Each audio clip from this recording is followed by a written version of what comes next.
अगर हर शुरुआत का अंत होना नियम है तो हर अंत की भी एक नई शुरुआत होना तय है। हेलो, नमस्कार, सत श्री अकाल, आदाब, सलाम वालेकुम, वणकम, मरहबा। आ गई हूँ मैं कृति आप सभी के साथ एक बार फिर से। आज आपको किस्सा सुनाने विराग का, जो एक 20-21 साल का लड़का है और जिसे गाना गाने का बहुत ज्यादा शौक है। लेकिन जब भी वो गाना गाता उसे सब वहाँ से भगा देते। घर पे गाना गाता तो घर वाले कहते डिस्टर्ब मत करो, बाहर जाकर गाता तो पड़ोसी कहते भाई हमें बख्श दो, और बाहर और कहीं जाकर गाता तो वहाँ से सब उसे भगा देते। जाहिर सी बात है, आप समझ गए होंगे कि वो कितना खराब गाता होगा। तो विराग ने सोचा कि मैं क्यों ना जाकर कोई एक ऐसी जगह ढूंढूं जहाँ पर मैं शांति से अपना रियाज कर सकूं। तो चलते चलते वो जा पहुँचा एक मंदिर में, जहाँ पर उसने देखा कि आसपास तो कुछ भी नहीं है, और क्योंकि शाम का समय था तो पंडित जी भी अपनी पूजा खत्म करके वहाँ से जा रहे थे। तो विराग ने सोचा कि यहाँ पर तो कोई भी नहीं है जो मुझे सुनकर यहाँ से भगा देगा।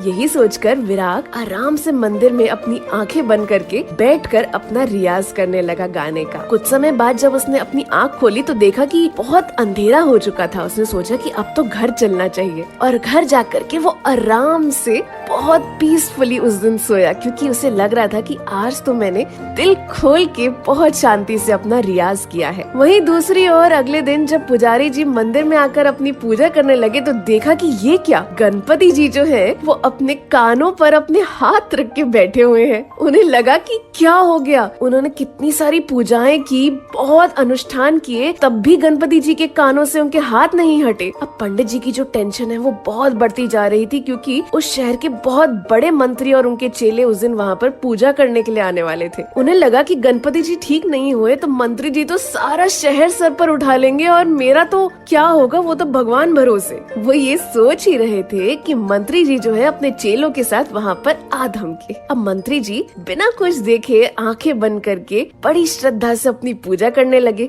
और जैसे ही उन्होंने आंख खोली तो देखा कि ये क्या, गणपति जी तो कानों पर हाथ रख के बैठे हुए हैं। उन्हें चढ़ गया बहुत गुस्सा और होने लगी टेंशन कि ये क्या भाई, अब तो इन्होंने मेरी पूजा सुनी ही नहीं, ये अच्छा साइन नहीं है। तो उन्हें चढ़ गया बहुत ही ज्यादा गुस्सा, और वो पुजारी जी पर चढ़ते हुए बोले कि भाई ये है क्या किया है तुमने। तो पुजारी जी बोले बड़े घबराते हुए, सरकार मुझे क्या पता, मैं आया तब भी ऐसे ही थे गणपति जी। कोई बात नहीं, आप पूजा करा लो, वो ठीक हो जाएंगे। पूजाएं भी हो गई, सब कुछ हो गया, लेकिन गणपति जी जो थे वो ठीक नहीं हुए। फिर पूरे शहर में ये अनाउंस हो गया कि जो भी गणपति जी को ठीक कर देगा उसे बहुत हैंडसम प्राइज मिलेगा। वहीं दूसरी ओर विराग जी अपने पीसफुली नींद पूरी करके उठे तो देखा कि मम्मी पापा घर पे इस स्ट्रेंज फिनोमेनॉन के बारे में, गणपति जी के बारे में बात कर रहे हैं। विराग सब समझ गया। वो गया मंदिर और उसने कहा कि मैं ठीक कर दूंगा। सबको लगा कि चलो ठीक है, देखते हैं हम ये क्या करता है। तो विराग ने जाके गणपति जी के पास प्रे करना शुरू कर दिया। प्रे करते करते उसने ये भी कहा कि गणपति जी आप बात सुन लो ना, प्लीज सब ठीक कर दो, ये जो बड़ा मंत्री है ये सब कुछ तहस नहस कर देगा। गणपति जी ने तो ना सुनने की ठान रखी थी, और स्पेशली विराग की। अब विराग को होने लगी बहुत ज्यादा टेंशन। उसने देखा कि अभी भी कुछ ठीक नहीं हुआ, तो उसने एक आइडिया लगाया। उसने गणपति जी को कान के पास जाकर कहा कि अगर आप ठीक नहीं हुए ना तो मैं फिर से ना गाना गाना शुरू कर दूंगा। ये सुनते ही गणपति जी के झट से हाथ जो है वो कानों से हट गए और वो ठीक हो गए। अब सबको ये तो समझ में नहीं आया कि ये हुआ क्या था, पर अब जो रिजल्ट था उससे मंत्री जी काफी ज्यादा खुश थे, और उन्होंने उसी खुशी में विराग को दे दिए बहुत सारे पैसे, जैसे कि उन्होंने प्रॉमिस किया था। और विराग ने उन्हीं पैसों से सिंगिंग क्लासेस ज्वाइन कर ली गाना सीखने के लिए। ये किस्सा तो हुआ खत्म।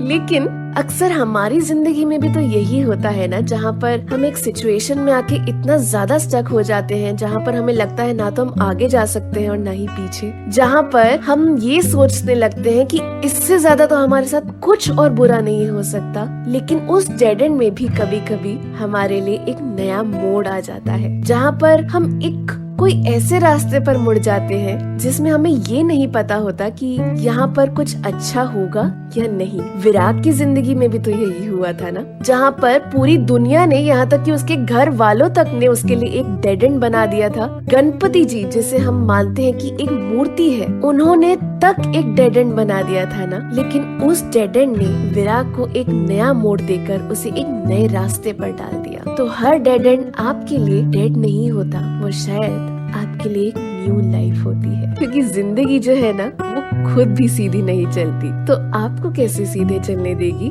लेकिन इतना भी जरूर श्योर है कि वो आपको एक डेड एंड के बाद एक नया मोड़ देगी जरूर। मैं कृति इसी थॉट के साथ चलती हूँ, लेती हूँ आप सभी से विदा, इसी वादे के साथ कि मिलूंगी फिर से किसी नए किस्से के साथ। तब तक के लिए बाय बाय, टेक केयर, और छोड़े जा रही हूँ आपको इस प्यारे से गाने के साथ। ये आपके लिए ही है, अपना ख्याल रखना मत भूलिएगा। खोलो खोलो दरवाजे, पर्दे करो किनारे, खूंटे से बंदी है हवा, मिल के छुड़ाओ सारे।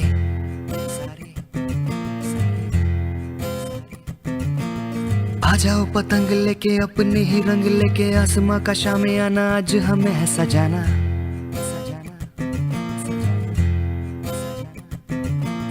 क्यों इस कदर हैरान तू, मौसम का है मेहमान तू, ओ दुनिया सजी तेरे लिए, खुद को जरा पहचान तू। तू धूप है झम से बिखर, तू है नदी ओ बेखबर, बह चल कहीं उड़ चल कहीं, दिल खुश जहां